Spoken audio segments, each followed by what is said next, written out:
তাকওয়া অর্জনের সঙ্গে আল্লাহর ভালোবাসা পাওয়ার সম্পর্ক রয়েছে। আর আপনারা দেখছেন তাকওয়ার আলো। আপনারা এসব কথা আগে কেন জানাননি? ওদের তো কোনো বড় বিপদ হতে পারত। রাশেদা বেগম উত্তেজিত হয়ে বলল, আসতে বল বোন, মাহিয়া শুনলে এখনই কান্নাকাটি শুরু করে দিবে। তোর দুলাভাই পুলিশে রিপোর্ট করেছে মাত্র।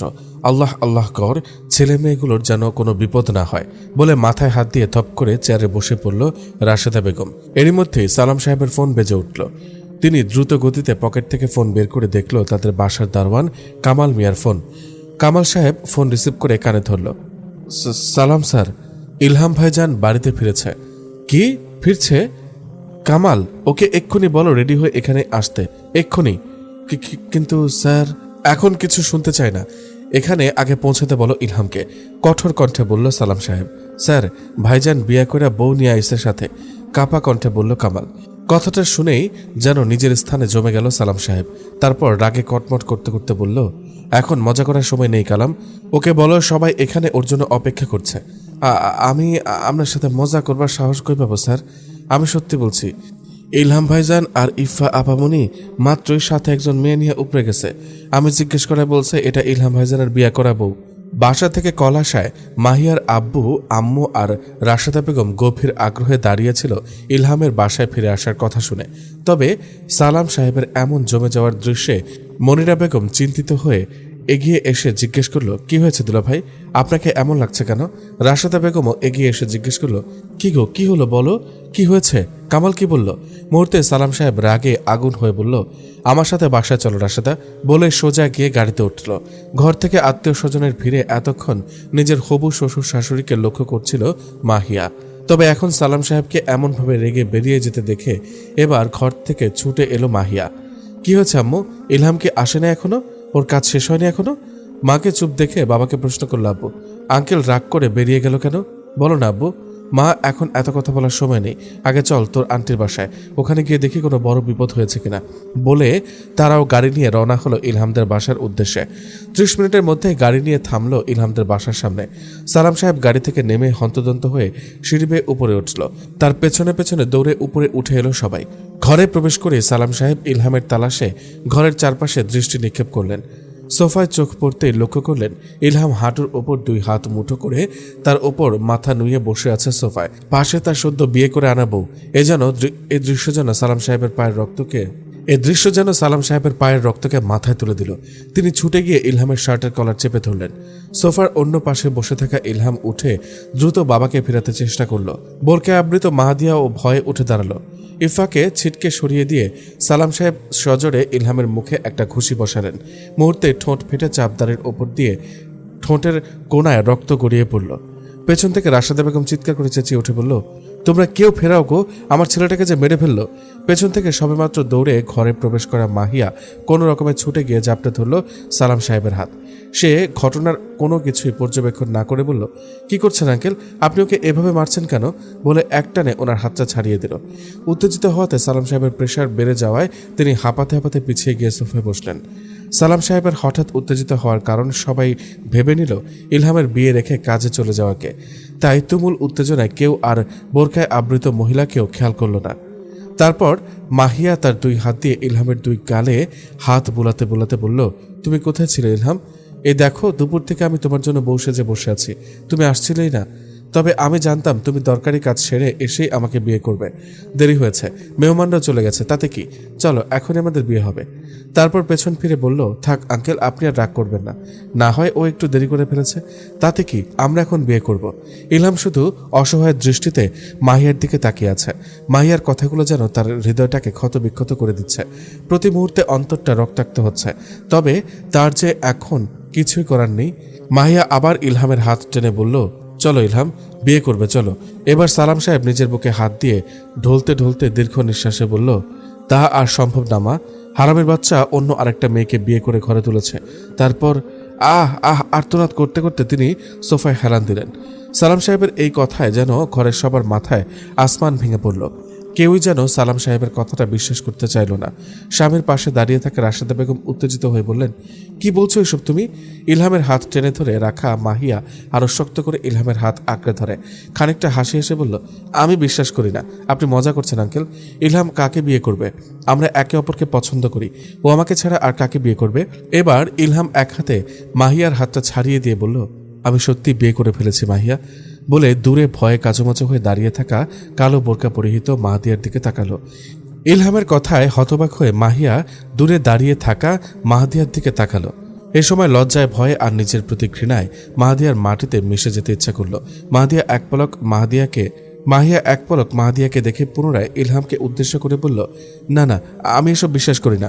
তারপর পুনরায় কাঁদতে কাঁদতে ইলহামের দুই গালে হাত রেখে বলল, তুমি আমার সাথে এমন করতে পারো না ইলহাম।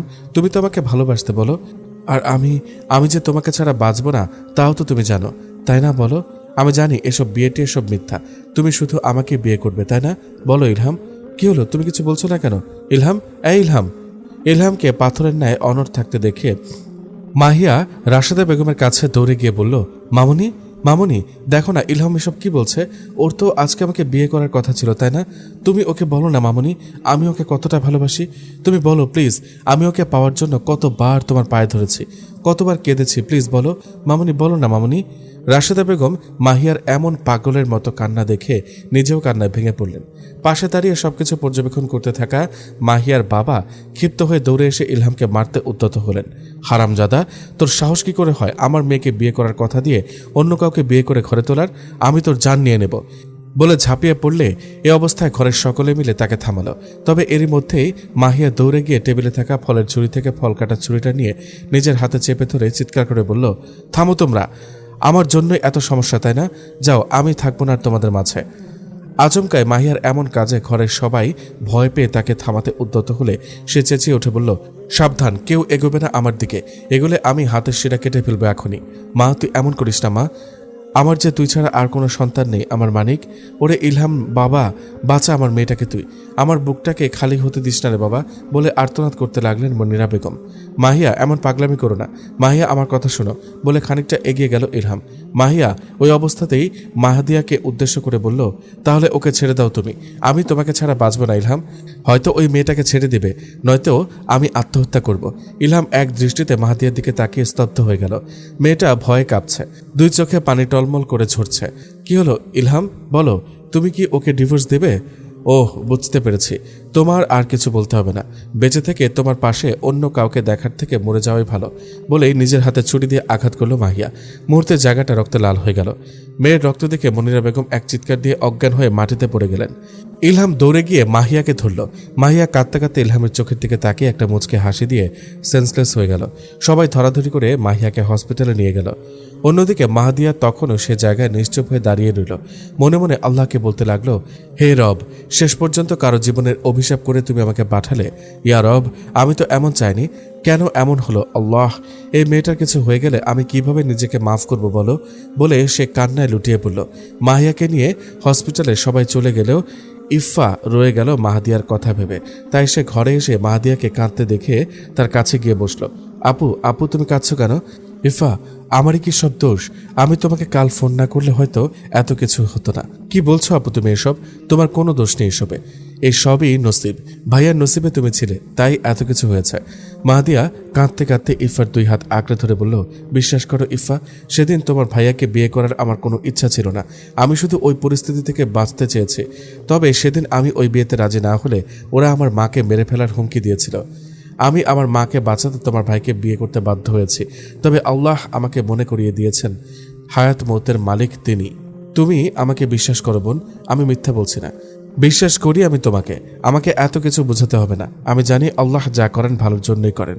ইফা, তোমার ভাইয়া চাইলে আমাকে এখন তালাক দিয়ে মাহিয়াকে বিয়ে করতে পারেন, আমার এতে কোনো আপত্তি নেই। কি বলছো এসব তুমি? কেন তোমাকে তালাক দিবে?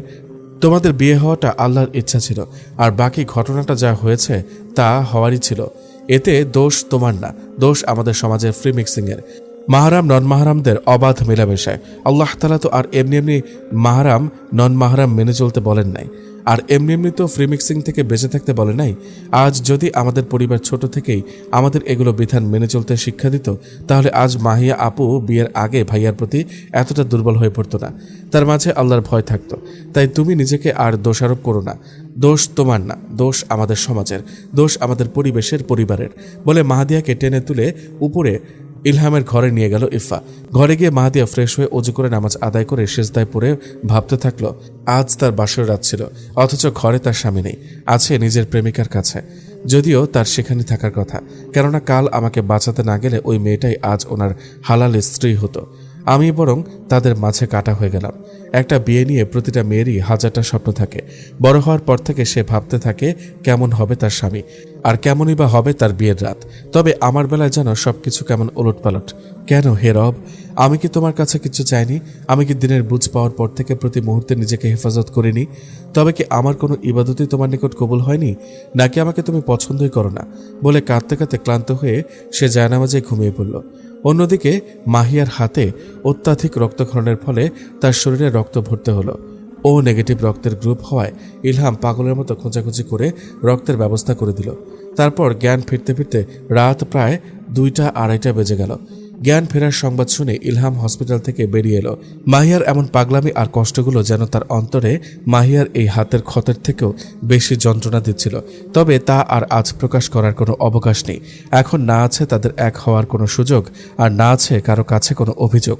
কারণ সে নিজে মাহাদিয়াকে বিয়ে করেছে, তাই আর মাহিয়ার মুখোমুখি হতে চায় না। তাই সোজা বেরিয়ে গেল গাড়ি নিয়ে। রাস্তায় ফুল স্পিডে গাড়ি চালালো সে, যেন নিজের সমস্ত ক্রোধ, রাগ, জেদগুলো রাস্তার ওপর ঢালছিল। তারপর হঠাৎ গাড়ি থামিয়ে শান্ত হয়ে মাথাটা কিছুক্ষণ স্টিয়ারিং হুইলের ওপর নিচু করে রেখে পুনরায় গাড়ি ঘুরিয়ে রওনা দিল। বাসার দরজা খুলে সিঁড়ি বেয়ে নিজের ঘরে প্রবেশ করল। হঠাৎ মনে পড়ল মাহাদিয়ার কথা। একরাশ বিরক্তি এসে জমা হলো চোখে মুখে। তারপর ঘরে প্রবেশ করতেই পা বাজল কিছু একটার সাথে। তাই শুরুতেই রুমের লাইট অন না করে ফোনের টর্চ অন করল ইলহাম। এক দৃষ্টিতে আটকে গেল তার চোখ। আহ, কি মায়াবী এই মুখ, যা সে এর আগে কখনো দেখেনি। এখন মেয়েটাকে দেখে খুব নিষ্পাপ মনে হচ্ছে তার। তবে মেয়েটাই এই সব কিছুর জন্য দায়ী। মুহূর্তেই মুগ্ধতা ঘৃণায় পরিণত হলো তার মনে। রাত প্রায় 3টা কি 4টা। হঠাৎ নিজ চোখে মুখে পানির ঘন ঝাপটা অনুভব করায় ধর্মরিয়ে আম্মা আম্মা যেও না বলে চিৎকার করে উঠল মাহাদিয়া। অন্ধকারের সামনে এক হাঁটুতে ভর দিয়ে বসে থাকা একটা ছায়া মূর্তি দেখতে পেয়ে ভয় পেয়ে আতকে ওঠে। ঢোক গিলতে গিলতে জিজ্ঞেস করলো মাহাদিয়া, কে কে আপনি? ইলহাম উঠে গিয়ে ঘরের লাইট অন করলো। মাহাদিয়া ইলহামকে দেখে খানিকটা ভয় পেল, তবে কিছু বলার সাহস পেল না। ইলহাম সোজা গিয়ে নিজের ওয়ার্ড্রপ থেকে একটা টি শার্ট আর ট্রাউজার বের করে গিজার চালু করে গোসলে ঢুকে পড়ল। মাহাদিয়া কি করবে বুঝতে পারছিল না। লোকটা এত রাতে বাড়িতে ফিরেছে, কাল থেকে কিছু খায়ও নি। হে আল্লাহ, আমি এখন কি করব? ওনার জন্য কি খাবার নিয়ে আসবো? আমি খাবার আনলে কি উনি খাবেন? আচ্ছা যাই নিয়ে আসি বলে আস্তে আস্তে নিচে গিয়ে কোনো রকমে রান্নাঘরে গিয়ে সে কিছু খাবার গরম করে ইলহামের জন্য নিয়ে এলো।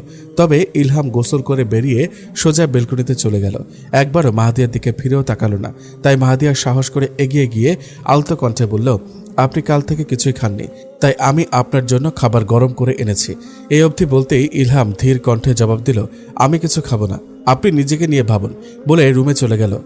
মাহাদিয়া আর কিছুই বলার সাহস না পেয়ে ভয়ে কাঁপতে কাঁপতে খাট থেকে একটা বালিশ নিয়ে সোফায় চলে যাচ্ছিল। তখনই ইলহাম পেছন থেকে কর্কশ গলায় বলল, কোথায় যাচ্ছেন? মাহাদিয়া ভয়ে কাঁপতে কাঁপতে জবাব দিল, সোফায়। ইলহাম এগিয়ে এসে খপ করে মাহাদিয়ার একটা হাত শক্ত করে ধরে বলল, সোফায় মানে? আমাকে বিয়ে করতে চেয়েছিলেন না? এখন তো বিয়ে করেছি, তাহলে এখন সোফায় কেন? চুরির আঘাতে কেটে যাওয়া ক্ষতের ওপরেই ইলহাম চাপ দিয়ে শক্ত করে ধরে রেখেছিল মাহাদিয়ার হাতটা। তাই ব্যথায় আটকে ওঠে ইলহামের কাছ থেকে নিজেকে ছাড়ানোর চেষ্টা করে বলল মাহাদিয়া, আহ ছাড়ুন, হাতে লাগছে। মাহাদিয়ার আটকে ওঠা ইলহাম একবার তার হাতের দিকে দৃষ্টি নিক্ষেপ করে হাতটা এক ধাক্কা ছেড়ে দিল। এখানে ঠিক আছে বলে মাহাদিয়া নিজের হাতটা ছাড়িয়ে নিয়ে সোফাতে শুয়ে পড়ল। ইলহামও ঘরের লাইট বন্ধ করে সোজা হয়ে খাটে শুয়ে পড়ল। মাহিয়া জ্ঞান ফেরার পর থেকে ইলহাম ইলহাম বলেই ডেকে যাচ্ছিল। একজন নার্স এসে বাইরে দাঁড়িয়ে থাকা রোগীর গার্ডিয়ানকে জানালো, আপনাদের রোগীর জ্ঞান ফিরেছে, তবে আপনাদের মাঝে ইলহামকে, উনি শুধু তার নাম নিচ্ছে, উনি গিয়ে একটু দেখা করে আসতে পারেন। সবাই আশেপাশে চোখ বুলিয়ে ইলহামকে খুঁজে না পেলে ডাক্তার মাহিয়ার উত্তেজনা থামাতে তাকে ঘুমের ইঞ্জেকশন দিয়ে ঘুম পাড়িয়ে দিল। পরের দিন মাহিয়া কিছুটা সুস্থ হলে তার বাবা মা তাকে নিয়ে বাড়িতে ফিরল, আর সাথে রাশেদা বেগম ও সালাম সাহেবের সাথে সমস্ত সম্পর্ক ছিন্ন করল। রাশেদা বেগম তাদেরকে অনেক বোঝানোর চেষ্টা করলেও মনিরা বেগম তাকে কিছু বেশ কড়া কড়া কথা শুনিয়ে চলে গেল। রাশেদা বেগম ভাঙা মন নিয়ে বাসায় ফিরে এলেন আর সালাম সাহেব তার একটা জরুরি কাজে একটু বাইরে গেলেন। রাশেদা বেগম বাড়িতে ফিরে মাহাদিয়াকে দেখে লাগিয়ে দিলেন আরেক হুলস্থুল কাণ্ড। তিনি ঘরে ঢুকেই মাহাদিয়াকে ঘর থেকে বেরিয়ে যেতে বললেন। মাহাদিয়া অসহায়ের মতো শাশুড়িকে বোঝাতে চাইলে এতেও তার মন গলল না, বরং তিনি মাহাদিয়ার হাত ধরে টেনে ঘর থেকে বের করে ভেতর থেকে দরজা লাগিয়ে দিলেন। তখন সেখানে উপস্থিত ছিল ওয়ারিন, তবে সে নিজের মাকে বোঝানোর জায়গায় আরও উস্কে দিয়ে বলল, ঠিক করেছে আম্মু, এই মেয়েটার জন্য আমাদের ফ্যামিলিতে এত ঝামেলা। ওর জন্যই আজ খালামণি আমাদের ভুল বুঝেছে, আর মাহিয়া আপুও এত কষ্ট পাচ্ছে। ওকে বের করে দেওয়াটাই ঠিক হয়েছে। রাশেদা বেগম দাঁত কিরমির করে বললেন, এখন মরুক গিয়ে কাল নাগিনীটা। আমার পরিবারের ওপর এর কুনজর পড়েছে। প্রথমে আমার মেয়েটার মাথা চিবিয়েছে, আর তারপর আমার ছেলেটার। মরে গেলেই ভালো হয় এমন পোড়া কপালের। ইফা কলেজে চলে যাওয়ায় মাহাদিয়াকে সাপোর্ট দেওয়ার মতো বাসায় কেউ ছিল না। সারাদিনের ক্লান্তিতে ইলহাম তখনও শুয়ে ঘুমাচ্ছিল নিজের ঘরে। বাইরের কোনো চেঁচামেচির আওয়াজও পৌঁছাচ্ছিল না তার কানে। তবে এই ঘটনায় ঘরের কাজের বুয়ার অন্তরে মাহাদিয়ার জন্য মায়া সৃষ্টি হলো। তিনি দৌড়ে গিয়ে ইলহামকে ডেকে তুললেন। ইলহাম, বাবা ইলহাম, ওঠেন বাবা ওঠেন। কাঁচা ঘুমের মাঝে বুয়া আন্টির এমন ডাকে ইলহামের মেজাজ যেন চরমে পৌঁছে গেল। তাই সে বিরক্তিত কণ্ঠে চোখ বন্ধ রেখে জবাব দিল, হোয়াট রাবিশ আন্টি, আপনি যান, আমি একটু ঘুমাবো। বুয়া উত্তেজিত হয়ে জবাব দিল, ওঠেন গো বাজান, আপনার বউ রে আপনার মায়ের বাসা থেকে জোর করে বাইর করে দিছে। মায়ের দরজায় খাড়ায় কান্তাছে, ওঠেন। এবার যেন ইলহামের টনক কিছুটা নড়ল। এক লাফে শোয়া থেকে উঠে সোজা হয়ে বসল। কি বলছেন বলে দৌড়ের ভরে নিচে নেমে এলো ইলহাম। দ্রুত গিয়ে ঘরের দরজা খুলে দেখল দরজার সামনে হাঁটুতে মাথা নুয়ে বসে কাঁদছে মাহাদিয়া। দরজা খোলার আওয়াজে মুখ তুলে উপরে তাকালো সে। হাত বাড়িয়ে উঠে আসার ইশারা করলো ইলহাম। মাহাদিয়া এক হাত দিয়ে নিজের ভেজা চোখগুলো মুছে আরেকটা হাত বাড়িয়ে ইলহামের হাতটা শক্ত করে আঁকড়ে ধরল। ইলহাম মাহাদিয়াকে নিয়ে ঘরে প্রবেশ করায় সোফায় বসে থাকা ওয়ারিন গিয়ে মাকে ডেকে আনলো। রাশেদা বেগম চেঁচিয়ে উঠে বলল, এই মেয়ের আমার বাসাতে কোনো জায়গা নেই। আমি বেঁচে থাকতে এই মেয়েকে আমার ঘরের বউ হিসেবে মেনে নিব না। এ নির্লজ্জ বেহায়া মেয়ে, এক্ষুনি তুই আমার বাসা থেকে বেরিয়ে যা। মায়ের এমন কথায় পাশে দাঁড়িয়ে থাকা ইলহাম আরো শক্ত করে মাহাদিয়ার হাতটা আঁকড়ে ধরে কড়া কণ্ঠে জবাব দিল, ও আমার বিবাহিত স্ত্রী, আমি যেখানে থাকবো ও সেখানেই থাকবে। ইলহামের এই কথায় পাশের ঘর থেকে বেরিয়ে এলেন সালাম সাহেব। রাগে চেঁচিয়ে বললেন, ও তাহলে তুইও বেরিয়ে যা এই বাসা থেকে। অবাধ্য সন্তানের কোনো জায়গা নেই আমার বাড়িতে। এক্ষুনি এই মেয়েকে নিয়ে আমার বাসা থেকে বেরিয়ে যা তুই। আর কিছু বলার পূর্বে ইলহাম রাগে আগুন হয়ে মাহাদিয়ার হাত টেনে ধরে উপরে উঠে কোনো রকমে নিজের লাগেজ গোছাতে গোছাতে বলল, বোরকা পরে নিন। ভয়ে কোকড়াতে কোকড়াতে জিজ্ঞেস করলো মাহাদিয়া, কেন? কোনো প্রশ্ন নয়, যা বলছি তাই করুন, চিৎকার করে জবাব দিল ইলহাম। ভয়ে তাড়াতাড়ি করে বোরকা পরে নিল মাহাদিয়া। তারপর ইলহামের সাথে নিচে নেমে এলো। নিচে নেমে মাকে উদ্দেশ্য করে বলল ইলহাম, আমরা বাসা থেকে চলে যাচ্ছি আম্মু, তোমার আর আমাদের মুখ দেখতে হবে না। ইলহামের কথায় আটকে উঠল মাহাদিয়া। মনে মনে ভাবল, কি বলছেন উনি এসব? আমার জন্য উনি কেন নিজের বাড়ি ছাড়বেন? রাশেদা বেগম নিজের চোখ মুছতে মুছতে জবাব দিল, যা, চলে যা এখান থেকে। 10 মাস 10 দিন আমি এই দিন দেখার জন্যই তোকে পেটে ধরেছিলাম, যেন একদিন আমার বুকে লাথি মেরে বউ নিয়ে বাড়ি ছাড়তে পারিস। রাশেদা, ওকে এক্ষুনি আমার চোখের সামনে থেকে চলে যেতে বলো। আমি আর ওর চেহারা সহ্য করতে পারছি না। চেঁচিয়ে বললেন সালাম সাহেব। না, আমার জন্য উনি আর শাস্তি পেতে পারেন না। আমি এই সব কিছু খুলে বলবো। মনে মনে ভাবল মাহাদিয়া। ভয়ে ভয়ে ইলহামের পেছন থেকে কিছুটা সামনে এগিয়ে এসে বলল মাহাদিয়া, আব্বা আব্বা, আমার জন্য আপনারা ওনাকে কেন শাস্তি দিবেন? ওনার কোনো দোষ নেই। মাহাদিয়ার এই কথাতে ইলহাম ধমক দিয়ে মাহাদিয়াকে থামাতে চাইলে সে ইলহামের কথাকে উপেক্ষা করে বলল, উনি আপনাদেরকে কোনো কষ্ট দিতে চায়নি আব্বা, এমনকি উনি আমাকে বিয়েও করতে চায়নি। পরিস্থিতির শিকার হয়ে আমাদের বিয়েটা হয়েছে। একটা দুর্ঘটনার কারণে আজ আমি এখানে। সালাম সাহেব অবাক হয়ে বলল, মানে এই মেয়ে কি বলতে চাচ্ছ তুমি? স্পষ্ট করে বলো। মাহাদিয়া চোখের পানি ছড়াতে ছড়াতে আবেগী কণ্ঠে জবাব দিল, আব্বা, আপনি হয়তো জানেন না, আমি একজন এতিম মেয়ে। আজ থেকে কয়েক বছর আগে একটা অ্যাক্সিডেন্টে আমার বাবা ও বড় ভাই দুজনেই মারা যায়। বাবার সম্পত্তির লোভে চাচারা জোর করে আমাকে আমার চাচাতো ভাইয়ের সাথে বিয়ে দিতে চাইলে আমি ইফার কাছে সাহায্য চাই। তাই সেদিন রাতে ইফা ও আপনার ছেলে আমাকে আমার চাচাদের জুলুমের হাত থেকে বাঁচাতে এবং আমার বিয়ে ভাঙতে বগুড়া শহরে আমার বাড়িতে যায়। তবে সেখানে গেলে তিনিও আমার চাচাদের ষড়যন্ত্রের ভয়ানক শিকার হন। তারা মিথ্যা বলে ওনাকে ফাঁসিয়ে দেওয়ায় গ্রামের লোকেরা জোর করে ওনার সাথে আমার বিয়ে দিয়ে দেয়। বিশ্বাস করুন আব্বা, সেদিন আপনার ছেলে আমাকে ইচ্ছা করে বিয়ে করেনি, বরং তিনি আমাকে বিয়ে করতেই চাননি। দোষ আপনার ছেলের নয়, দোষ আমার আব্বা, কারণ আমি সেদিন ফোন দিয়ে সাহায্য না চাইলে উনি ওখানে যেত না। বলে চোখের পানি মুছল মাহাদিয়া। মাহাদিয়ার মুখ থেকে এই কথাগুলো শুনে যেন সালাম সাহেব ও রাশেদা বেগমের নিজের ছেলের প্রতি ভুল ধারণা ভাঙল। তাই নিজের চোখের পানি মুছে নিজের ছেলের দিকে এগিয়ে গিয়ে বললেন রাশেদা বেগম, ওহ, এবার বুঝেছি। এই মেয়ে আর ওর ফ্যামিলি মিলে আমার ছেলেকে ফাঁসিয়ে ঝুলেছে আমার ছেলের ঘাড়ে। হায় হায়, আর গতকাল থেকে মার খেয়ে বকা শুনে যেতে হচ্ছিল আমার সরল সোজা ছেলেটার। সালাম সাহেবের অন্তরে বোধ হয় এবার কিছুটা নৈতিকতা জেগে উঠল। তাই তিনি রাশেদা বেগমকে ধমক দিয়ে বলল, তুমি চুপ করবে রাশেদা, এই বিয়ে নিয়ে আমি আর একটা কথা শুনতে চাই না। পরিস্থিতির শিকার হয়ে হোক আর যেভাবেই হোক, এই মেয়েকে বিয়ে করেছে তোমার ছেলে, তাই ওর দায়িত্ব এখন তার দায়িত্ব এখন তাকেই পালন করতে হবে। সেটা এই বাসায় থেকে করুক বা বউ নিয়ে কোথাও চলে গিয়ে করুক। অ্যাক্সিডেন্ট ঘটার আগে কি আমাকে খবর দিতে পারলো না? আমি বাপ কি মরে গিয়েছিলাম? বাবার কথার কাঠিন্যতা কমে গিয়ে স্বর যেন নরম হয়ে এলো। তিনি এগিয়ে গিয়ে ইলহামকে উদ্দেশ্য করে বললেন, বিয়ে যেহেতু করেছেই আর নিজেরও একটা কর্মস্থল আছে, তাহলে এখন থেকেই নিজেরই ইনকাম শুরু করতে বলো। কাপুরুষের মতো বাবার টাকার আশা না করে পুরুষ হতে বলো। বলে তিনি নিজের রুমে চলে গেলেন।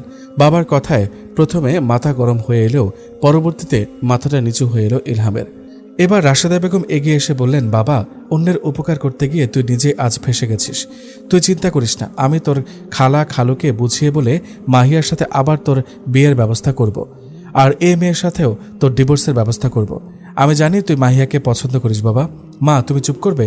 বলে উপরে উঠে গেল ইলহাম। মাহাদিয়া নিজের জায়গাতে দাঁড়িয়ে রাশেদা বেগমের কথাগুলো শুনছিল আর নিজেকে একটু ভারী বোঝা হিসেবে অনুভব করছিল। তার ঘোর কাটল রাশেদা বেগমের ধমকে। এই মেয়ে, এখানে আমার সামনে তোমার এই অভিশপ্ত মুখটা নিয়ে দাঁড়িয়ে না থেকে যাও, গিয়ে ঘরের কাজ করো। উড়ে এসে যেহেতু জুড়ে বসেছই, তাহলে বসে বসে খাওয়ার আশা ছেড়ে দাও। আমার ঘরে চাকরানি হয়ে থাকলে থাকো, নয়তো নিজের রাস্তা মাপো।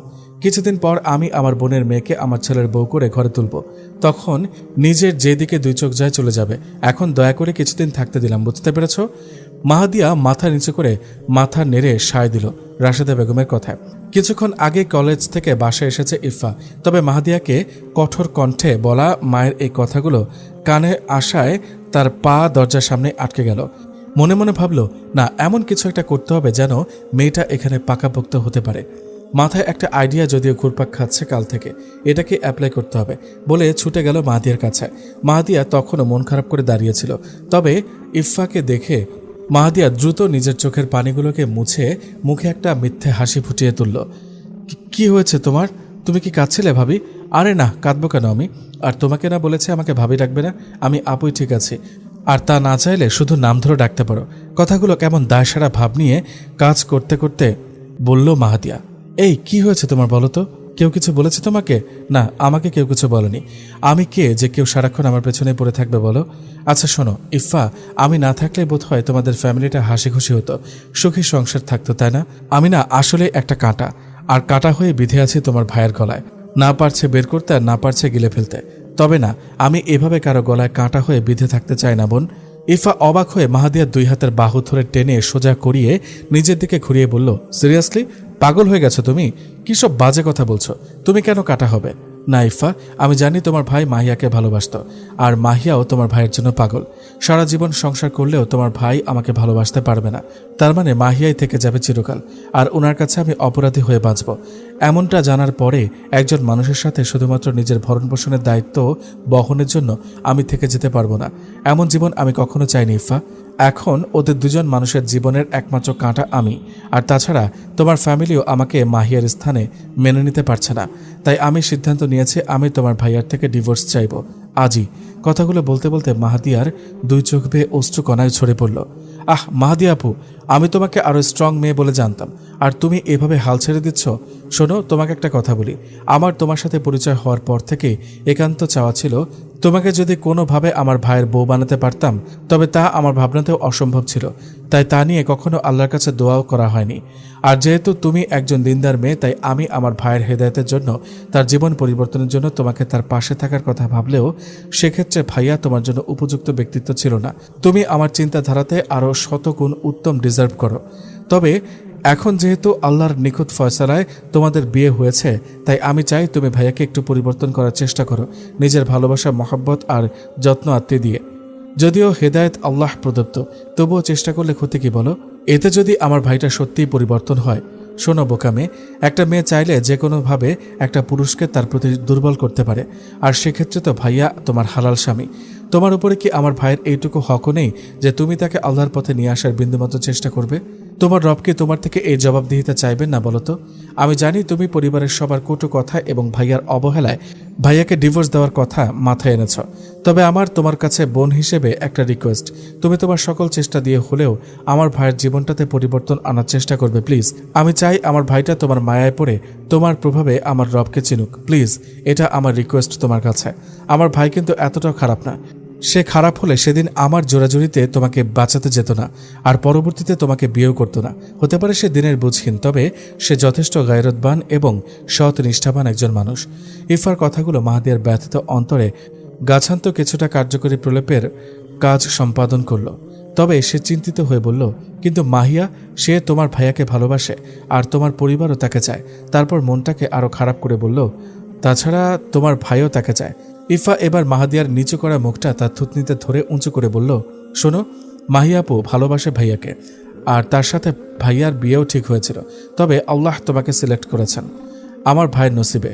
ভাইয়া একসময় পরিবারের চাপে মাহিয়া আপুকে বিয়ে করতে রাজি হয়েছিল, তবে সময়ের পরিবর্তনে হয়তো তার মনে মাহিয়া আপুর জন্য সফট কর্নার তৈরি হয়েছে, তবে তা কখনো তার সামনে প্রকাশ হয় নাই। এটাই তোমার সুযোগ। জানো কিভাবে? শোনো বলছি, আমাদের অন্তরের মালিককে বলো তো, আল্লাহ। আর আমাদেরই পাপের কারণে খানিক সময় শয়তান ও নফস তা পরিচালনার চেষ্টা করে, তাই আমাদের মনে নানান সময় নানান জিনিস ঘুরপাক খেতেই পারে। তবে তো ততক্ষণ পর্যন্ত বিস্তার লাভ করে না যতক্ষণ পর্যন্ত না তা কাজের মাধ্যমে প্রকাশ পায়।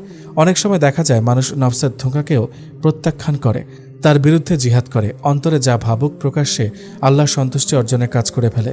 ঠিক তেমনি মাহিয়া আপুর প্রতি ভাইয়ার ভালোবাসাটা এখনও অপ্রকাশ্য, তাই তা দুর্বল। তবে তোমাকে চেষ্টা করতে হবে তা প্রকাশ হওয়ার আগেই ভাইয়ার জীবনে নিজের একটা মজবুত ভিত তৈরি করার, যেন মনের সেই অনুভূতিগুলো তোমার ভালোবাসার মজবুত স্তূপের চাপে পড়ে ধ্বংস হয়ে যায় আর প্রকাশ পায় তোমার প্রতি পবিত্র ভালোবাসা। বুঝলে? মনে রেখো, তুমি তার স্ত্রী, তারপরেও একটা মেয়ে। একজন ছেলের মনে নিজের প্রভাব বিস্তার করাটা তোমার জন্য খুব একটা কঠিন কাজ বলে আমার মনে হয় নাই। তাছাড়া হালালে জোর বেশি। তুমি যদি হেরে যাও তাহলে আমার পরিবার কখনো এটা বুঝতে পারবে না যে তারা আমাদের ছোট থেকে দিনী শিক্ষা না দিয়ে ফ্রি মিক্সিংয়ে বড় করে কতটা পাপ করেছে। এখন তুমি কি চাও না বলো, তোমার কারণে কিছু মানুষের জীবনে পরিবর্তনের সূর্য উদিত হোক? বলো শুক্তারা। মাহাদিয়া এবার নিজের চোখের পানিগুলোকে মুছে একটা সন্তুষ্টির হাসি দিয়ে বলল, চাই ইনশাআল্লাহ। তবে আগে বলুন ননদিনী, এত সব ভালোবাসাবোধক অ্যাডভাইস আপনি কোথা থেকে শিখলেন? সাবধান, আবার কোনো হারাম রিলেশনে জড়ায়েন না কিন্তু। ছি ছি ছি ভাবি, তুমি এসব কি বলছো? আমি তো মরে গেলেও এখন জেনে শুনে এসব জেনার মধ্যে জড়াবো না। যখন জানতাম না তখনই এসব প্রেম ভালোবাসা পছন্দ করিনি, আর এখন নাউজুবিল্লাহ নাউজুবিল্লাহ এসব আমি বই পড়ে অর্জন করেছি আলহামদুলিল্লাহ। আমি জানি তুমি এমন করবে না, তবে ওয়ারেনকে একটু দেখে শুনে রেখো। ও তো আমাকে সহ্যই করতে পারে না, ও আমার কথা শুনবে না। ওর আচরণ যেন ইদানিং একটু অদ্ভুত। লক্ষ্য করেছি রাতেও আমাদের পাশের রুমের বেলকনিতে দাঁড়িয়ে কার সঙ্গে যেন কথা বলে। ইফা কিছু একটা ভেবে জবাব দিল, ঠিকই তো বলেছ। আর এজন্যই কি তাহলে ও আজ 10-15 দিন যাবৎ আম্মুর সাথে ঘুমায়, যেন আম্মু ঘুমিয়ে পড়লে বেলকনিতে গিয়ে ফোনে কথা বলতে পারে? আচ্ছা, আমাকে জানিয়ে ভালো করেছো তুমি। এখন থেকে আমি ওর ওপর নজর রাখবো ইনশাল্লাহ। আর তোমাকে যেগুলো বলেছি সেগুলো মাথায় রেখো। নিজের সম্পদকে অন্যের দখলে ছেড়ে দিও না। যেভাবেই হোক নিজের করে সেখানে মূল্যবান ফসল ফলাও। তুমি অনেক কিছু জানো ইফা, মাশাআল্লাহ। কি আমি? আরে না, তোমার থেকে কম।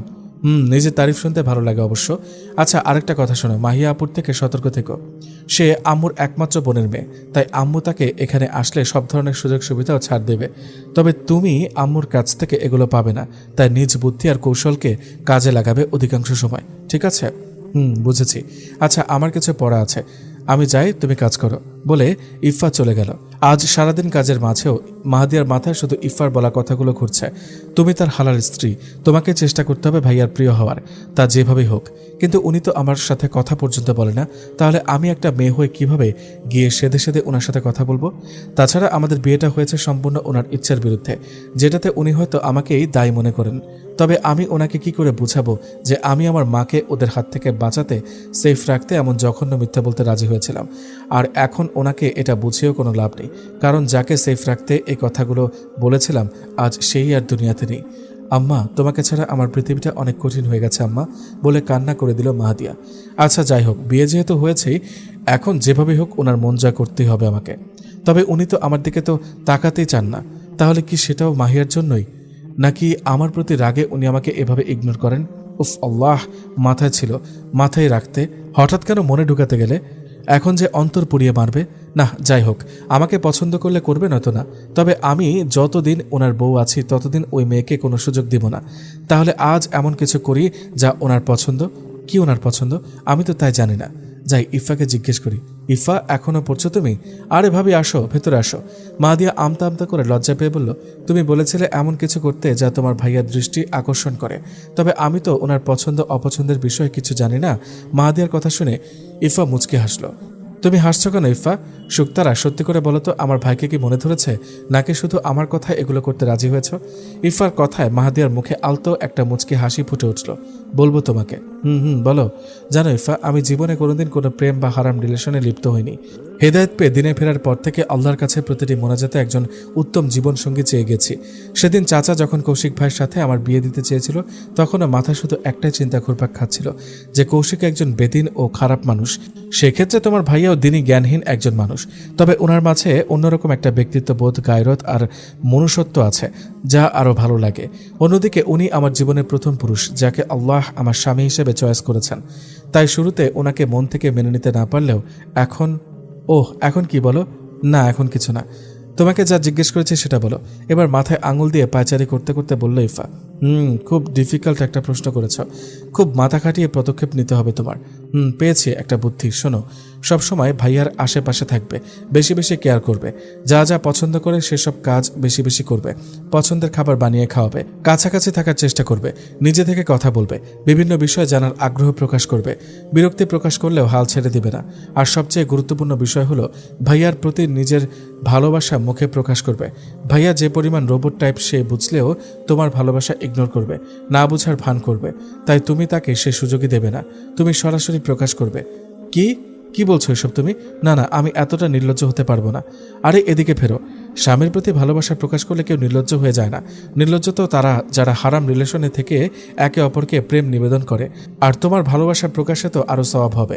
দাম্পত্য জীবনে স্বামী স্ত্রীর প্রতি মহব্বত থাকলে একে অপরের প্রেম নিবেদনেও আল্লাহ তাআলা খুশি হন। বুঝতে পেরেছ তুমি? ইফার কথায় মাহাদিয়া একটা শুকনো ঢোক গিলল, তারপর মাথা নাড়িয়ে হ্যাঁ বোধক জবাব দিল। তাহলে আজ থেকে শুরু করো তোমার মিশন। আজ থেকে কিভাবে? চলো আমি তোমাকে হেল্প করছি। ভাইয়া ফুলের গাছপালা খুব পছন্দ করে, তার মধ্যে হাসনাহেনা ফুল খুব পছন্দের। আমাদের বাসার ছাদে মাঝারি সাইজের একটা হাসনাহেনা গাছ আছে। এটাকে প্রথমে তোমাদের রুমের বেলকনিতে নিয়ে রাখি, এতে রাতে তার ঘ্রাণ ঘরেও ছড়াবে। এতে ভাইয়ার মাইন্ড ফ্রেশ থাকবে। কি এতে মাইন্ড ফ্রেশ থাকবে? থাকবে। আর এখন তুমি গিয়ে একটু পায়েস রান্না করো, ভাইয়া পায়েস খুব পছন্দ করে। যাও তুমি গিয়ে রান্না করো, আর আমি আমার কাজ করছি, বলে ছাদে চলে গেল ইফা। তারপর ফুলের গাছটা বেলকনিতে এনে রাখলো।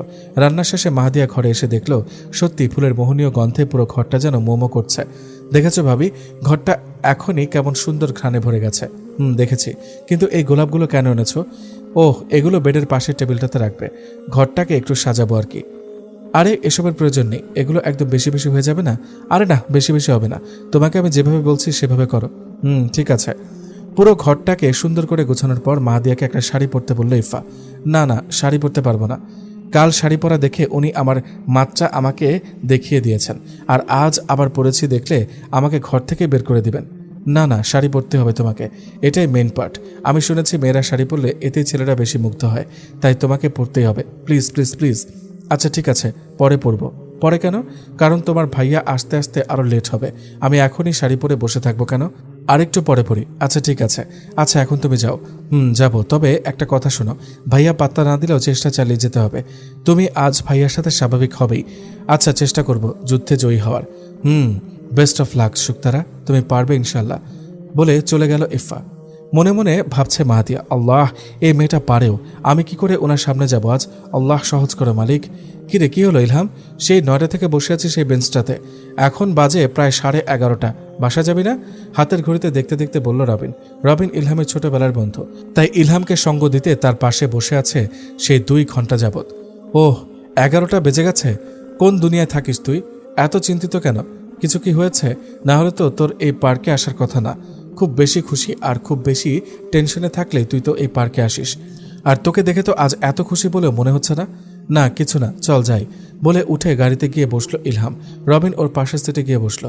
চলো আজ আমাকে একটু ড্রপ করে দে। বলে গাড়ি চালানো শুরু করলো ইলহাম। এবার বল, আজ সারাদিন তোর মুড অফ ছিল কেন? আজ সারাদিন মাহিয়ার কথা যেন বারবার ইলহামের মনে ভেসে উঠছে।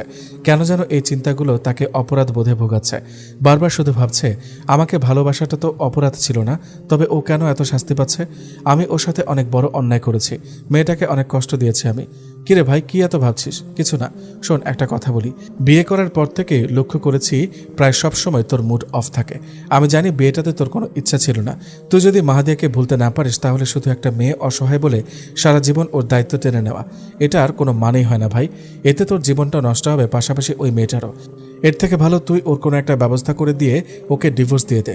এতে তুই এবং ও দুজনেই পুনরায় লাইফে সেটেল হতে পারবি। রবিনের কথায় ইলহাম কোনো জবাব দিল না, তবে মনে মনে ভাবছে, কি করব আমি? মেয়েটাকেও ঠিকমতো বুঝে উঠতে পারছি না। ও কি জাস্ট বিপদে পড়ে আমার মাধ্যমে উদ্ধার হতে চেয়েছে, নাকি অন্য কোনো উদ্দেশ্য আছে? ইনফ্যাক্ট ওর জন্যই তো এত কিছু হয়েছে। যদি শুধু বিপদ থেকে উদ্ধার হতেই আমাকে বিয়ে করে থাকে, তাহলে তো এখন সে উদ্ধার হয়েছে। এখন আর তার আমার লাইফে থাকার তেমন কোনো প্রয়োজন দেখি না।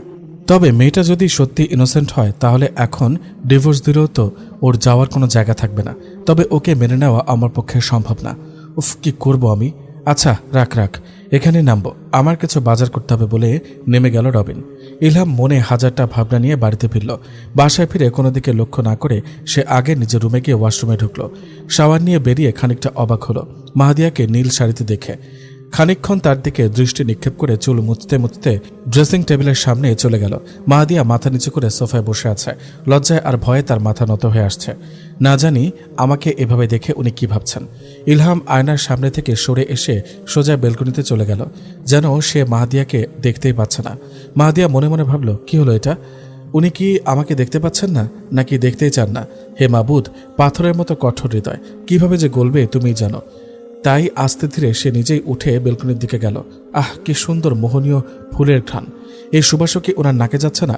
আকাশের দিকে এক মনে তাকিয়ে কি এত ভাবছেন উনি? মাহিয়াকে নিয়ে চিন্তা করছেন না তো? না, অনুমান করা ঠিক না। আচ্ছা, কথা বলার চেষ্টা করব কি? এর মাঝে ইলহামি পেছনে ফিরে মাহাদিয়াকে দেখে প্রশ্ন করল, কি হয়েছে, কিছু বলবেন? মাহাদিয়া হকচকিয়ে গিয়ে বলল, না মানে হ্যাঁ বলবো। ভ্রু কুঁচকে জিজ্ঞেস করলো ইলহাম, কি? আসলে আমি আপনার জন্য একটু পায়েস রান্না করেছি, এখন খাবেন? এখানে এনে দিব? না, আমার জন্য আলাদা করে কিছু রান্না করতে হবে না আপনার। মাহাদিয়া অবাক হয়ে জিজ্ঞেস করলো, কেন? আপনি তো আমার স্বামী, আপনার জন্য রান্না করব না? ইলহাম মাহাদিয়ার কথায় একটা তার ছেলের হাসি হেসে জবাব দিল, স্বামী? আচ্ছা, আপনি বলতে পারবেন স্বামী স্ত্রী কাকে বলে? ইলহামের এমন প্রশ্নে ইতস্তত হয়ে উত্তর দিল মাহাদিয়া, বিয়ের মাধ্যমে একজন পুরুষ এবং নারীর মাঝে যে হালাল এবং পবিত্র সম্পর্ক সৃষ্টি হয়, সেই সম্পর্ককে স্বামী স্ত্রীর সম্পর্ক বলে। ইলহাম পুনরায় প্রশ্ন করল, কিসের মাধ্যমে? মাহাদিয়া সরল মনে আবার বলল, বিয়ের। তো আপনার কি মনে হয় ওই রাতের সেই জোর জবরদস্তি সম্পর্কটা বিয়ের পবিত্র সম্পর্ক ছিল? ইলহামের কথায় এবার মাহাদিয়ার মাথাটা নিচু হয়ে এলো। শুনুন, সেদিন কিভাবে কোন পরিস্থিতিতে আমাদের বিয়েটা হয়েছিল তা নিশ্চয়ই আপনাকে আর আমার মনে করিয়ে দিতে হবে না। আপনিও জানেন আর আমিও জানি, বিয়েটা আমাদের দুজনেরই মতের বিরুদ্ধে হয়েছিল। ওহ, ভুল বলছি আমি, দুইজনের না, বিয়েটা তো আপনার মতামতেই হয়েছে, তাই না? তারপর খানিকটা এগিয়ে গিয়ে রাগে বলল, আপনি কি চান আমার থেকে বলুন তো? আপনার উদ্দেশ্যটা কি? আমার সেদিন বিয়ের কথা ছিল, সেটা নিশ্চয়ই আপনি জানতেন। তবুও আপনাকে বাঁচাতে আমি ওই শহরে গিয়েছিলাম। ভেবেছিলাম হয়তো আপনি বড় বিপদে আছেন। তবে সত্যি করে বলুন তো, আপনি আসলে কি চান? মাহাদিয়ার চোখে পানি টলমল করছে। সে ইলহামের কথায় চরম অবাক হয়ে বলল, আমার কোনো উদ্দেশ্য নেই। এখন আপনার সাথে আমার বিয়ে হয়ে গেছে, তাই আপনার কাছ থেকে এখন স্ত্রীর স্বীকৃতি ছাড়া আর কিছুই চাই না। ইলহাম গভীর স্বরে বলল, দুঃখিত, এই সম্পর্কটাকে আর 5টা স্বাভাবিক দাম্পত্য জীবনের মতো ভেবে নেওয়াটা আমার পক্ষে সম্ভব না। এবার উত্তেজিত হয়ে মাহাদিয়া বসল। তাহলে কি আপনি আমাকে ডিভোর্স দিতে চান? ইলহাম স্বাভাবিকভাবে জবাব দিল, সেটা আপনার ইচ্ছা। আপনি বিপদ থেকে উদ্ধার হতে আমাকে বিয়ে করেছিলেন, তাই যতদিন পর্যন্ত না আপনার মনে হয় আপনার বিপদ শেষ হয়েছে, ততদিন আপনি এখানে থাকতে পারেন। টাকা পয়সা, ভরণ পোষণ আর আপনার যাবতীয় খরচ আমি বহন করব, এতে কোনো কমতি হবে না। তবে আমার কাছ থেকে স্ত্রীর অধিকার ফলানোর চেষ্টা করবেন না। আমার পার্সোনাল লাইফে কোনো ইন্টারফেয়ার করবেন না। আর আমার থেকে এবং আমার সব কিছু থেকে কয়েক মাইল দূরে থাকবেন। আশা করি বিষয়গুলো দ্বিতীয়বার মনে করিয়ে দিতে হবে না। ইলহামের কথাগুলো মাহাদিয়ার অন্তরে খুরের মতো আঘাত করল। তবুও সে ইফার সেই রিকোয়েস্টের কথা চিন্তা করল।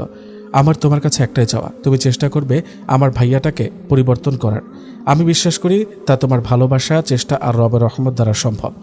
আর এখন যেহেতু বিয়ে হয়ে গেছে তাই ওনাকে মানিয়ে নেওয়া ছাড়া যাওয়ারও কোনো জায়গা নেই। তাই নিজেকে স্বাভাবিক রেখে জবাব দিল মাহাদিয়া, আচ্ছা ঠিক আছে। মাহাদিয়ার এমন দায়সারা উত্তরে বিরক্ত হলো ইলহাম। মাহাদিয়া পরিবেশ স্বাভাবিক রাখার জন্য বলল, তাহলে কি আমি পাশের মোড়ের 2 তলা বিল্ডিংটা ভাড়া নিয়ে থাকতে পারবো? মাহাদিয়ার এমন আজগুবি প্রশ্নে অবাক হয়ে জিজ্ঞেস করলো ইলহাম, ওয়াই? আপনার থেকে না কয়েক মাইল দূরে থাকতে বললেন? আমার জানা মতে তো এই বাসার কোনো রুমই আপনার রুম থেকে কয়েক মাইল দূরত্বে নয়। তাহলে আমি কোথায় থাকবো? ইলহাম একরাশ বিরক্তি নিয়ে বিড়বিড়িয়ে বলল, রাবিশ। তারপর মাহাদিয়ার দিকে আরও একবার দৃষ্টিপাত করে বলল, সাইড প্লিজ। ও আচ্ছা বলে মাহাদিয়া বেলকনির দরজা থেকে সরে দাঁড়ালো। ইলহাম বেলকনি থেকে ঘরে ঢুকতে ঢুকতে বলল, আর এই ড্রেসটা চেঞ্জ করুন এক্ষুনি। মাহাদিয়া অবাক হয়ে সামনের দিকে ফিরে বলল, কেন? ইলহাম ফোনটা হাতে নিয়ে স্ক্রল করতে করতে বলল, নীল রং দেখলেই চোখে ব্যথা লাগে। ভালোই তো হলো, আমিও অপছন্দের, রংটা অপছন্দের, দুটো একসাথে থাকাই ভালো না? ইলহাম আর পাত্তা না দিয়ে খাটে গিয়ে শুয়ে পড়ল। মাঝরাতে তাহাজ্জুদের উদ্দেশ্যে ঘুম ভেঙে গেলে মাহাদিয়া উঠে অজু করে তাহাজ্জুদের নামাজ পড়ে নিল। দোয়ায় হাত তুলে অভিমানের স্বরে বলল, হে আল্লাহ, আজ তো আমার কেউ নেই। বলেছ যার কেউ নেই তার নাকি তুমি আছো। তাহলে কেন বলো, কেন আমাকে এমন পরিস্থিতির সম্মুখীন করলে?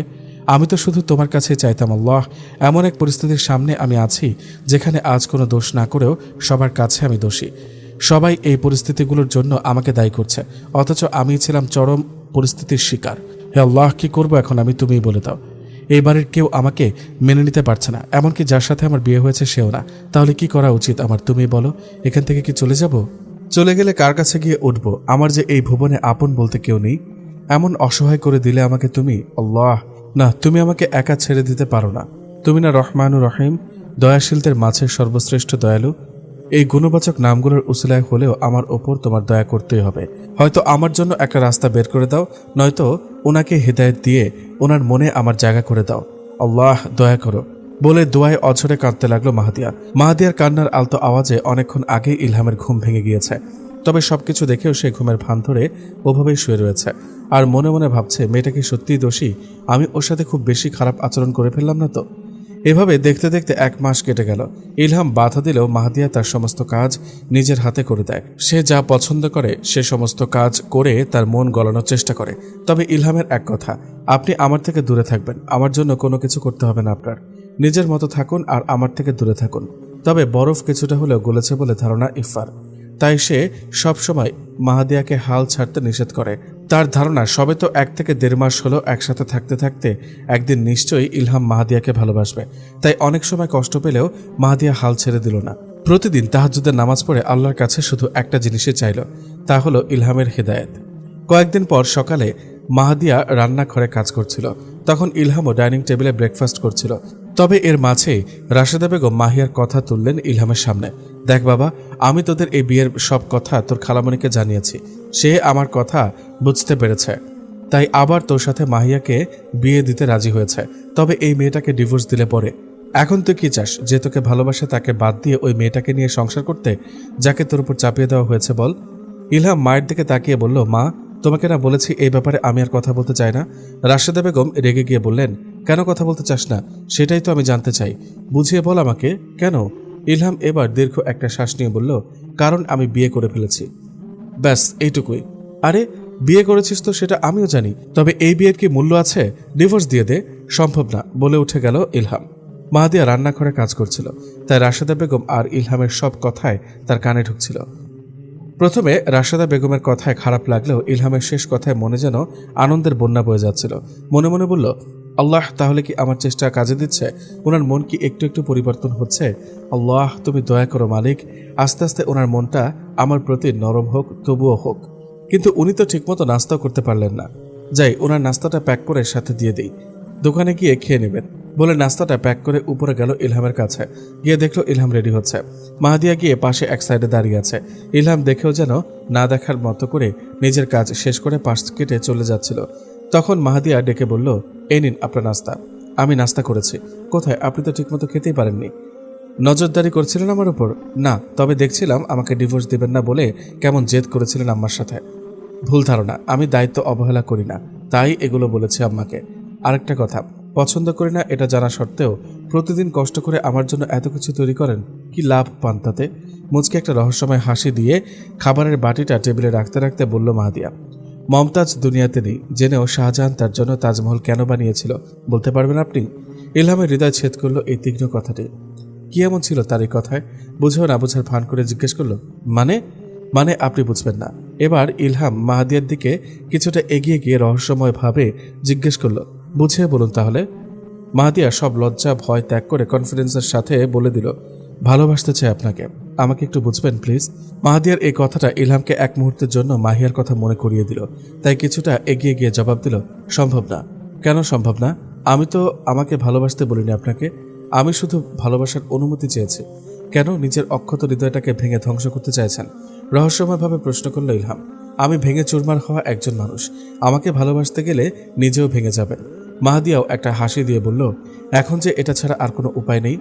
আমি যে আপনাকে ভালোবাসার যুদ্ধে নেমে পড়েছি, এখন হয়তো লড়াই চালিয়ে যেতে হবে, নয়তো স্বেচ্ছায় মৃত্যুকে বরণ করে নিতে হবে। পিছিয়ে যাওয়ার কোনো সুযোগ নেই। মাহাদিয়ার এমন আবেগপ্রবণ কথায় আর কিছু না বলে ইলহাম চলে যাচ্ছিল।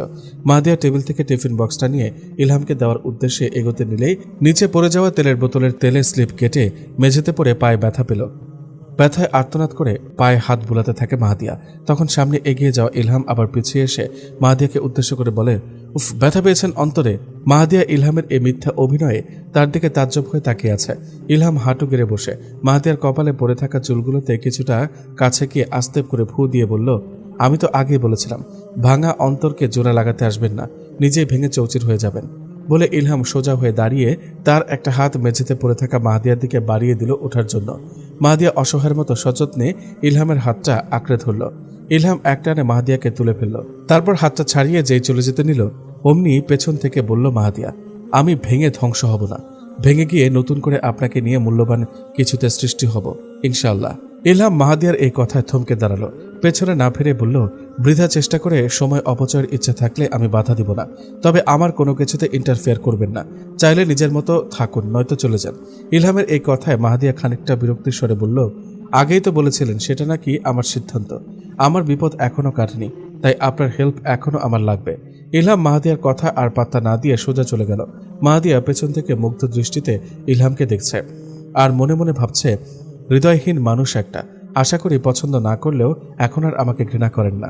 সকালে তেলের স্লিপ কেটে পড়ে যাওয়ায় মাহাদিয়া পায়ে বেশ গুরুতর ব্যথা পেয়েছিল, তবে তা তখন বোঝা না গেলেও কিছুক্ষণ পর থেকে ব্যথাটা কিছুটা তীব্র হয়েছে। সারাদিন এই ব্যথা নিয়ে কাজ করতে পারলেও রাতে ব্যথার যন্ত্রণায় ঘুম আসছিল না, তাই সোফায় শুয়ে এপিট ওপিট করে কাটাচ্ছিল মাহাদিয়া।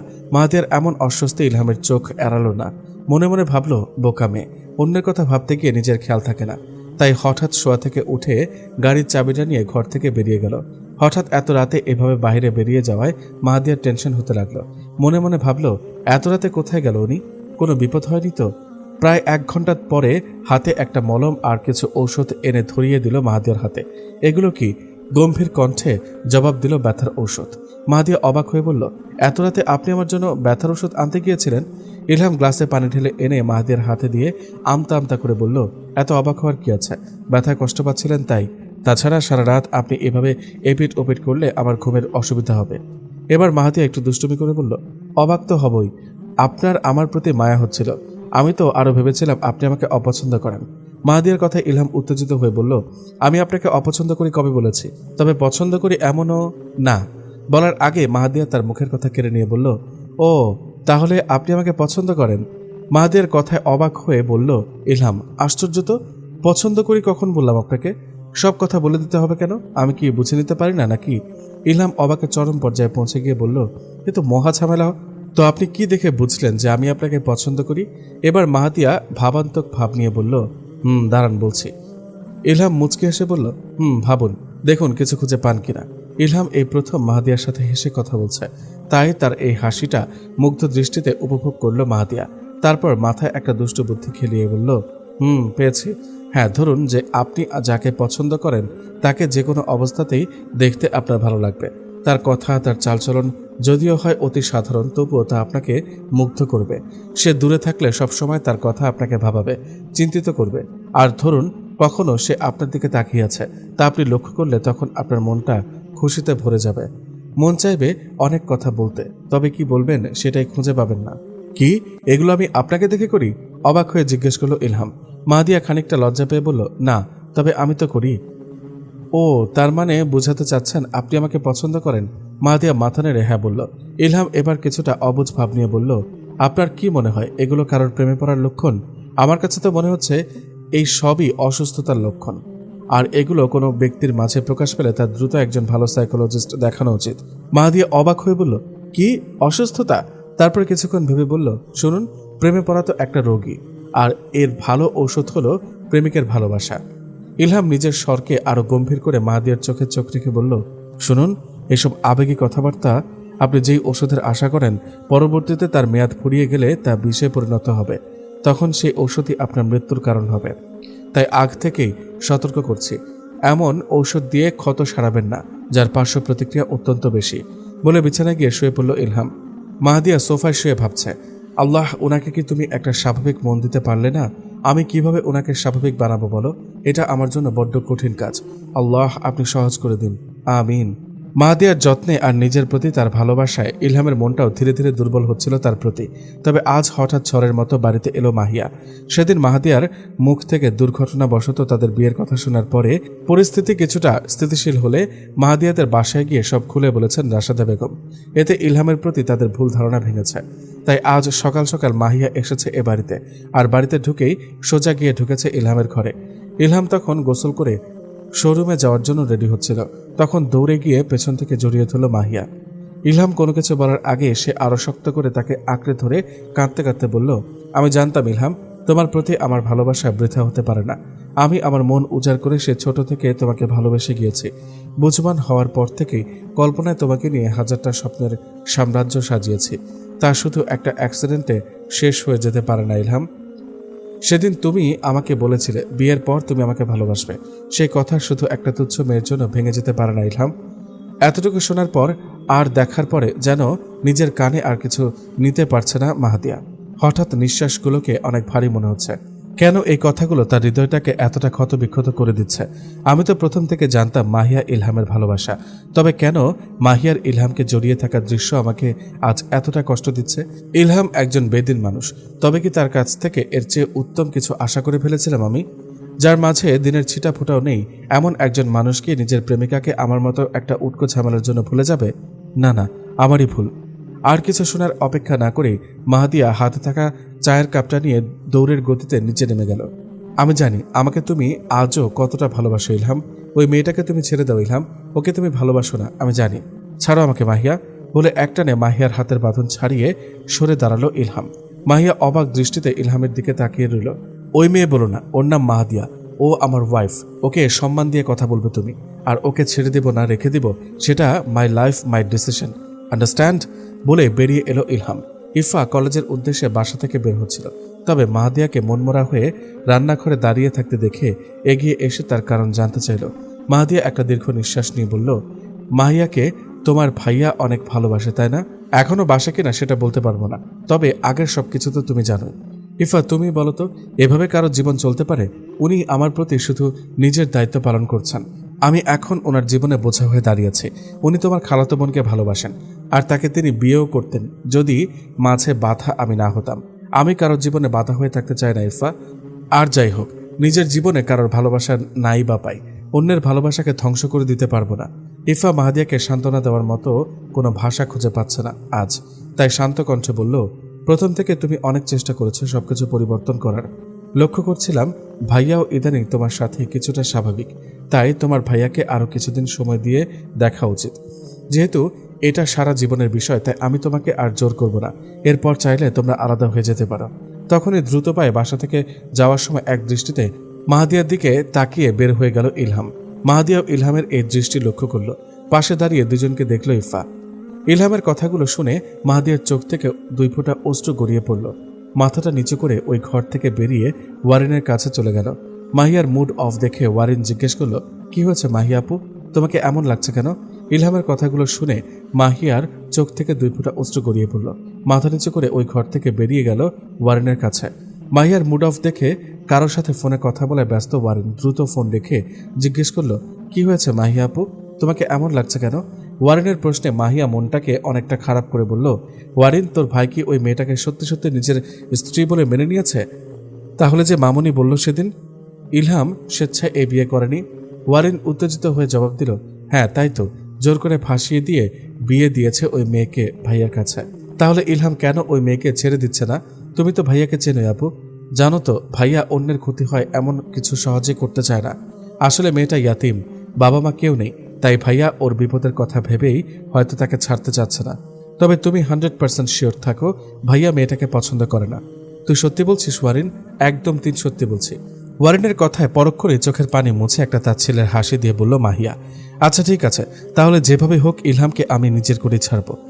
আমি বুঝতে পেরেছি ওই মেয়েকে চাপে পড়ে বিয়ে করেছে, আর এতিম বলে নিজ দায়িত্ব থেকেও পিছুপা হতে পারছে না। সমস্যা নেই, আমি এমন ব্যবস্থা করব যেন ওই মেয়ে নিজে থেকেই ওর জীবন থেকে চলে যায়। এতে করে যদি আমাকে সিরিয়ালের খল নায়িকার চরিত্র ধারণ করতে হয় আমি তাই করব। চিন্তা করো না, এই ব্যাপারে আমি আর মাও তোমার পাশে আছি। ওই গাইয়া খ্যাতটাকে দেখলে এমনিতে গা হিরহির করে আমার। তুমি ভাইয়ের বউ হলে কত ভালো হতো। হব, তুই চিন্তা করিস না। আচ্ছা আজ তাহলে যাই, কাল আসবো। আজ যেও না আপু, থাকো। না, আম্মুকে বলে এসেছি আজ চলে আসবো, কাল এসে থাকবো। আচ্ছা তাহলে যাও। এর মাঝে ওয়ারিনের ফোনে কয়েকটা মেসেজ আর একটা কল আসলো। মাহিয়া উঠে ব্যাগ হাতে নিতে নিতে বলল, তোর ডায়মন্ডটা আবার কে রে? কেউ না, আমার এক ফ্রেন্ড। আমাকে মিথ্যা বলছিস? তারপর ওয়ারিন কিছুটা ফিসফিসিয়ে বলল, না আসলে তোমার সাথে তো সবকিছু শেয়ার করি। আসলে 2-1 মাস হলো আমি একটা ছেলের সাথে রিলেশনে আছি, প্লিজ কাউকে বলবে না। এবার মাহিয়া মুখ টিপে হেসে বলল, কি বলিস? কে ছেলেটা? তোর স্কুলের সেই ক্লাসমেট নাকি? নাকি তোর ওই হোম টিউটর? কোনটা রে? মাহিয়ার কথা এবার ওয়ারিন খানিকটা ঢং করে বলল, আপু মজা করো না তো, আমি ওইগুলো শুধু টাইম পাস করেছি, তবে এটা রিয়েল লাভ। ওর নাম তিয়ান, বড় একজন ইনফ্লুয়েন্সার ও কন্টেন্ট ক্রিয়েটর। ফেসবুকে ওর ভিডিও দেখে বেশ অনেক দিন যাবৎ আমি ওকে ফলো করি, খুবই পছন্দ করতাম, তবে সাহস করে কখনো বলতে পারিনি। সেদিন ওর একটা ভিডিওতে ওকে ইন্ডিকেট করে একটা কমেন্ট করেছিলাম, সেখান থেকে ওর সাথে ইনবক্সে কথা হয় আর তারপর প্রেম। তারপর দেখা করিস না এখনো? না, ওর বাসা ঢাকা, তাই এখনো দেখা করা হয়নি, তবে ভিডিও কলে কথা হয়েছে অনেকবার। ও বলেছে একদিন দেখা করতে, আমিও ভাবছি একদিন দেখা করে আসবো, তবে তোমার হেল্প লাগবে আপু। ও আচ্ছা, যা করবো তোকে হেল্প, তবে তোকেও আমাকে হেল্প করতে হবে। হ্যাঁ সেটা আর বলতে, তুমি যা যা বলবে তাই করব। Deal done. তাহলে তোকে তোর ভালোবাসা পেতে আমি হেল্প করব, আর তুই আমাকে আমার ভালোবাসা পেতে হেল্প করবি। তবে এইসবের কিছুই যেন ইফা না জানে। আরে পাগল হয়েছ নাকি? আমি কোন দুঃখে এসব কথা আপুকে বলতে যাব? আমি তো আরো আপুর কাছ থেকে লুকিয়ে কথা বলবো বলে আজ কিছুদিন যাবৎ আম্মুর সাথে রাতে ঘুমাই, যেন কেউ টের না পায়। আচ্ছা তাহলে তুমি যাও, আমি একটু কথা বলি, অনেকক্ষণ ধরে কল করছে। মাহিয়া হেসে ভঙ্গিয়ে বলল, না এটা হবে না, তুই আগে আমাকে এগিয়ে দিয়ে যা, নয়তো মামুনিকে সব বলে দিব। ইস, তুমিও ব্ল্যাকমেল করা শুরু করলে। আচ্ছা যা, করবো না, তবে একটা দরকার আছে, সাথে আয়। কি দরকার? বলে সাথে এলো ওয়ারিন। মাহিয়া হাতে একটা স্টাইলিশ ব্যাগ নিয়ে কিছুটা ভাব নিয়ে সিঁড়ি বেয়ে পাশে ওয়ারিনের সাথে কথা বলতে বলতে নিচে নেমে এলো। কিছুক্ষণ আর চোখে রান্নাঘরে কাজ করতে থাকা মাহিয়াকে দেখে এবার ইচ্ছা করে তাকে ডেকে না চেনার ভান করে বলল, এই বুয়া, এক গ্লাস পানি দিও তো। মাহিয়ার ডাকে মাহাদিয়া ফিরে তাকালো। ওয়ারিনও বিষয়টি বুঝতে পেরে মুখ টিপে হাসল। মাহাদিয়া নম্রতার সাথে এক গ্লাস পানি এনে মাহিয়ার হাতে দিয়ে বলল, ননদিনী, তোমার বোধহয় চোখে দূরদৃষ্টির সমস্যা আছে, তাই দূরের জিনিস স্পষ্ট দেখতে পাও না। আমি এই বাসার চাকরানি নই, রানী রাব্বাতুল বাইত। চোখের সমস্যা গুরুতর হওয়ার আগেই আশা করি ডাক্তার দেখিয়ে সাথে আরও 2টো চোখ যোগ করে নিবে। এতে বাড়ির একমাত্র ছেলের বউ আর বুয়ার মাঝে পার্থক্য ঠিকই বুঝতে পারবে ইনশাল্লাহ। মাহাদিয়ার কথায় তেলে বেগুনে জ্বলে উঠল মাহিয়া। রাগে ক্ষেপে তাকে চর মারতে উদ্যত হলে মাহাদিয়া শক্ত হাতে তা প্রতিহত করল এবং শক্তভাবে জবাব দিয়ে বলল, সাবধান, আমি তোমার মতো এই বাড়ির অতিথি নই, এটা মাথায় রাখবে। আমি এই বাড়ির বউ, তাই আমার সাথে লাগতে এসো না। মাহিয়া একটা তাচ্ছিলের হাসি হেসে জবাবে বলল, বউ, জোর করে ঘাড়ে চাপিয়ে দেওয়া বউ আর কি। মাহাদিয়া পাল্টা একটা হাসি দিয়ে বলল, চাপিয়ে দেওয়া হলে তো এতদিনে ছেড়েই দিত। কই ছাড়েনি তো?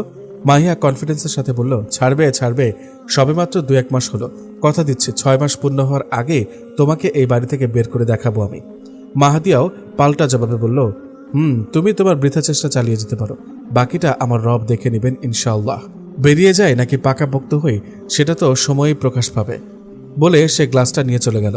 মাহিয়া রাগে ফেটে পড়ে বিড়বিড় করে বলল, তোকে আমি দেখে নেব। ওয়ারিন তো মাহাদিয়ার এমন ফাইট দেখে হতবাক। 1 মাসে এই প্রথম সে মাহাদিয়াকে এমন কনফিডেন্সের সাথে উঁচু গলায় কথা বলতে দেখেছে, তাই আজ তার ওপর কোনো কথা বলার সাহস করেনি। মাহিয়ার রাগে ক্ষোভে বাইরে বেরিয়ে এলো। বাসার বাইরে গ্যারেজে দেখা হলো ইফার সাথে। ইফা মাহিয়াকে উদ্দেশ্য করে বলল, কেমন আছো মাহিয়া আপু? ভালো আছি, তুই কেমন আছিস? এই তো আলহামদুলিল্লাহ ভালো। তারপর কি যেন একটা ভেবে মাহিয়াকে প্রশ্ন করলো ইফা, ভাইয়ার সাথে দেখা হয়েছে তোমার? মাহিয়া মুখটা কালো করে বলল, তবে ঠিক করে কথা বলেনি আমার সাথে। আপু শোনো, তোমাকে একটা কথা বলি। আমি জানি যা কিছু হয়েছে সবকিছুতে তুমি অনেক কষ্ট পেয়েছ, তবে এসব কিছু আল্লাহর ইচ্ছাতে হয়েছে। আর এখন মাহাদিয়া ভাবি ভাইয়ার হালাল স্ত্রী, তাই আশা করি তুমি নিজেকে সবকিছু থেকে সংযত রাখবে। ওহ ইফা, এখন তুই ওই মেয়েটাকে ভাবি ডাকিস? আসলে সম্পর্ক যেহেতু আল্লাহ স্থাপন করে দিয়েছেন, তাহলে তো ডাকতেই হবে, তাই না? তা তো ডাকবি। আচ্ছা আমি আসি, তুই সাবধানে কলেজে যাস। তুমি অনেক গম্ভীর হয়ে গেছো মাহিয়াপু। আচ্ছা ভাইয়ার সাথে তোমার বিয়ে না হলেও তো তুমি আমার খালাতো বোন হিসেবে আমি চাই তুমি তোমার জীবনটাকেও আবার গুছিয়ে নাও। চিন্তা করিস না, আবার সব গোছাবো আমি। মনে মনে কিছু গভীর চিন্তা করে বলল মাহিয়া, তারপর নিজ নিজ গন্তব্যে চলে গেল। আজ সারাদিন মাহিয়ার চোখে সকালের সেই দৃশ্য ভেসে উঠছে, তবে অনেক কষ্টে এগুলো ভুলে থাকার চেষ্টা করেছে। তাই রাতে ইলহাম বাড়িতে আসার পরেও সে নিজ থেকে তার সাথে কোনো কথা বলেনি। মাহাদিয়াকে এভাবে চুপ থাকতে দেখে ইলহাম নিজে থেকে প্রশ্ন করল, পায়ের ব্যথা কমেছে আপনার? মাহাদিয়া এক বাক্যে জবাব দিল, হ্যাঁ। কি হয়েছে, আপনার মুড অফ? এবারও মাহাদিয়া অন্যদিকে ফিরে জবাব দিল, না। তাই ইলহাম আর কোনো প্রতিক্রিয়া না দেখিয়ে বিছানায় গিয়ে শুয়ে পড়ল। মনে মনে ভাবল, বুঝলাম না আজ হঠাৎ কেন এমন করছে। আমি ওর সাথে আজ নিজ থেকে কথা বললাম, তবু ও আমাকে পাত্তাই দিল না। এমনিতে তো নিজে থেকে কথা বলে বলে কানের পোকা নাড়িয়ে ফেলে। যাক, ভালোই হয়েছে, অন্তত এখন থেকে তাহলে আমাকে আর বিরক্ত করবে না। কিন্তু আমি কি আজ এমন কিছু বলেছিলাম যাতে ওর মুড অফ হতে পারে? ভাবতে ভাবতে ঘুমিয়ে পড়ল ইলহাম। মাঝরাতে ঘুম ভাঙল ওয়াশরুমের দরজা খোলার আওয়াজে। মাহাদিয়া উঠে উজু করেছে। আজ আবার ও তাহাজ্জুদের সময় দোয়া ধরে অঝরে কাঁদল। তবে আজও ইলহাম তা দেখেও না দেখার ভান ধরে চোখ বুজে রইল। মনে মনে ভাবল, এভাবে কেঁদে কেঁদে কি এত চায় ও আল্লাহর কাছে?